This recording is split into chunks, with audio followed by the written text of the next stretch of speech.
What you experienced was the physicality of the climate era. In the last couple of months, we have seen more climate activity than in the last year. From earthquakes in major cities like Japan, Taiwan, and New York City, to floods in Mongolia, wildfires in Chile, and even a storm in Dubai. Climate adversities, as we know, bring with them a wave of destruction, which is called as active violence. But what follows is a slow and gradual loss of livability called as slow violence, a term coined by Rob Nixon in 2011. As we navigate the climate era, slow violence becomes a psychosocial determinant of human well-being, affecting individuals psychologically, physically, and socially. This means more than 80% of the world's population lives in climate-alterable societies. Societies who may possess the agency to endure climate adversities, but struggle to bounce back from them, resulting in a permanent shift of living conditions. But a belief that moving to a more gentrified location might bring opportunity, which is driven by stress and fear, that leads to unplanned migration. In these new and unfamiliar neighborhoods, they become more susceptible to exploitation, whether it be financial, sexual, or otherwise. This made me think, how can we help communities reconsider unplanned migration, encouraging them to stay and build better conditions? My name is Rohitha Remala, and today I'm here to introduce my thesis, Choosing to Stay, Helping Communities Combat Climate Migration. Before I dive in, I would like to clarify that my thesis focuses on internally displaced people who live in agrarian economies like the Global South. In the beginning of my thesis, I consumed information from primary and secondary resources, talked to experts in the field, and even conducted a co-creation session to understand the human ramifications of climate-induced slow violence. And I learned that the persistent stress that stems from being exposed to constant climate activity manifests in the human body on a cellular level. A Washington Post article even said that this type of bodily weathering can begin in the womb. The ongoing stress, coupled with unstable living conditions, especially impacts children in these agrarian rural communities. Experts categorize such experiences as ACEs, or advanced childhood experiences. ACEs reduce resilience, increase neurobehavioral maladaptation like smoking, substance abuse, rage from a very, very young age. Without an intervention, the future looks bleak. I speculated a future like this through a newspaper article, a future where smoking has taken a toll on not just the body, but the entire community and even the economy. In this future, the average lifespan has come down to 30, and people choose to live as individuals and not in families. How do we prevent this future? What emotional security must we build today to avert it? Looking at human evolution, stress has always been a common factor, and hugs provided immediate relief. But today, they become the most inaccessible. The designer in me thought, what if there was a product providing hugs for every child in a reasonable way? Reflecting on my own childhood, I came across my first ever backpack, every child's dream. Hence, combining the functionality with the form factor of hugs, I envisioned an huggable front pack, Hoogly. Hoogly is an innovative front pack that offers huggable experiences for children. It stimulates the sensation of warmth and hugs through its weighted design. Let's see Hoogly in action.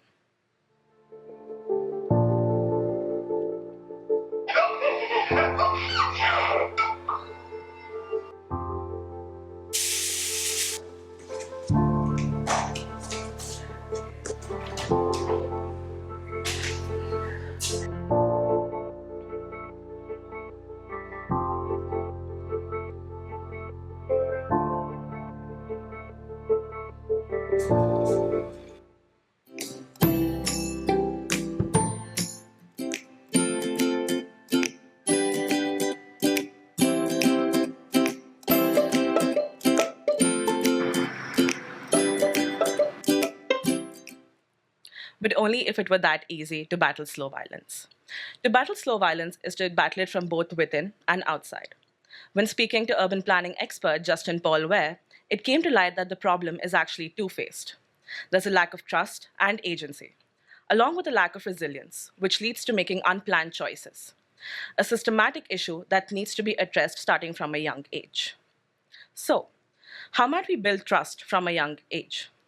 According to experts Meredith Hutchinson, Akanksha Kedkar, and Kamal Nayak, 3 obstacles hinder the trust-building process. There's a lack of literacy, an absence of stable routines, and fear of their immediate environment. To battle these, I envisioned Aggie. Aggie is a playtime interface designed to offer institutional grade education through immersive learning and building routines.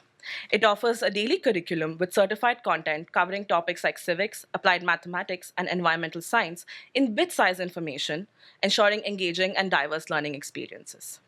Additionally, daily expeditions provide immersive adventures within your community, enhanced through AR and Google Street View for cultural connectivity.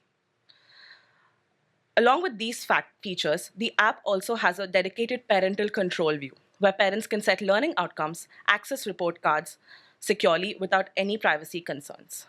This replaces the lack of literacy, absence of stable routines, and their fears with educational grade knowledge every day through immersive learning experiences at the comfort of their home. But literacy alone isn't sufficient for informed choices. Good mental and physiological health and well being is also crucial as it influences decision making. This necessity extends beyond the child to encompass entire families. So, how can healthcare routines be standardized? During a user interview, it became clear that accessing routine healthcare is challenging. I heard anecdotes on how individuals from these communities often need to travel to their nearby towns or even metropolitan cities to receive specialized care, making the cost of travel more expensive than the cost of treatment itself. The issue was not just at the farmer's end, but across various stakeholders like doctors, diagnosticians, and even the government. After speaking to whom, I realized an additional barrier. There was no engagement from stakeholders. Introducing Point Care. Point Care is a mobile healthcare on wheels service that brings specialized care closer to you. Point Care vans are equipped with doctor consultation station, a mobile pharmacy, and a diagnostic center which ensures safe and reliable healthcare delivery in a bi-weekly fashion. This is made possible by collaborating with a variety of stakeholders, from your government to volunteers and even route planning specialists. Point Care aims to reduce the cost of accessing healthcare services in rural pockets as it sits between primary healthcare centers and hospitals in cities, thus increasing engagement, reducing cost by almost a 16th, and routinizing access. When speaking to hospice care specialist Sarada Lingaraju to test the concept of point care, she highlighted a significant challenge. While infrastructure can be provided from outside, institutional violence over the ages has led these communities to restrict accepting help from individuals who belong to their own caste or creed, which made me think about how we can bridge the gap between disenfranchised communities and institutions that have the agency to provide for them. Families living in rural and marginalized communities often face challenges in accessing basic needs, such as clean water, hygiene products, ration, and warm clothing. While adults in these communities try to provide for them, earning becomes particularly difficult as regions in which they live are overtaxed with low wages. This is why institutions like non-for-profits and social ventures come into play. But as we saw, trust becomes an obstacle, and these institutions sometimes take weeks, if not months, to establish trust to their campaigns and needs assessments, among other challenges. To provide for this, I designed Sister. Sister is a conversational chatbot plugin which enables needs assessment through everyday conversations for collecting data. Sister has two interfaces. One is a user interface that you see on the right. This is where individuals from marginalized communities can have organic conversations with the chatbot, whereas agencies like nonprofits are provided with a community management system for supply management and communication, all on WhatsApp. How it works is a number of similar conversations that are encountered from a geographical location are clustered and collected into a database. All personal information is masked and is made available for different organizations to access and work with. But the question is, do people who live in low and middle income countries actually have access to smartphones and a basic data plan? Thanks to COVID, the adoption of smartphones has increased to 81% since 2020 and is expected to rise even more in the coming future. But this is not the only consideration that was made. Sister provides a synchronous coordination system for agencies, logs historic data and patterns for auditing, and also gathers needs assessments across language barriers. thereby creating community-wide infrastructure for battling the effects of climate-induced slow violence. Through these 4 interventions, I hope to create a planned infrastructure that can help communities combat the everyday violence brought on by climate change and its human ramifications, turning the question of choosing to stay and rebuilding into an affirmation. Before I conclude, I would like to thank Alan Chochinov, our thesis advisors, Alex and Alexia, the professors at POD, my POD family, my family back home and here in Jersey, and a special shout out to Akshita Bawa and Zai Thakur. Thank you to my sister who's watching this on the live stream. I wouldn't be here without you. Thank you.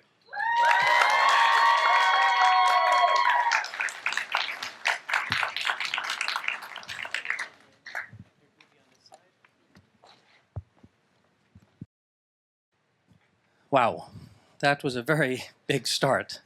I am amazed at how much surface area you covered, starting with literally the hug. Do we have that prototype? Unfortunately, it's with a child. Oh, right now. Well, maybe best. So the best thing about this prototype is that the paws that go over your shoulders are weighted. So it actually just feels really amazing to put on.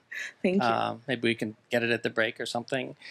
All the way to the platforms, the physical platforms that go to rural communities, all the way to digital platforms that that serve just so many different audiences, from individuals to advocates and organizations.